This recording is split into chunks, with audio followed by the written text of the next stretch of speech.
In today's video, I'm going to show you how to recover deleted follow requests on Instagram. If you accidentally removed or lost track of follow requests, there is a way to retrieve your Instagram data and check them again. Let's get started. First, open the Instagram app and make sure you are logged into your account. Then go to your profile by tapping the icon in the bottom right corner. Next, tap the three lines in the top right corner to open the menu. From here, go into Account Center. Inside Account Center, scroll down and tap on your information and permissions.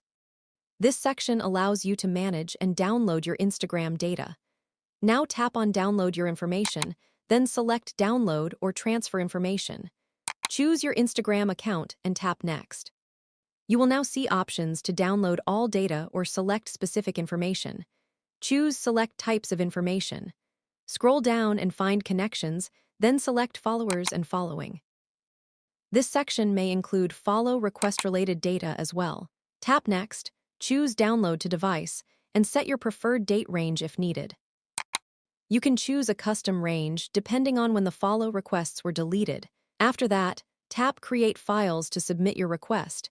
Instagram will prepare your data, which may take some time. Once ready, you will receive a download option where you can access and review your information, including account connections. And that's it. If this video helped you, don't forget to like, subscribe, and share for more Instagram tips and tutorials.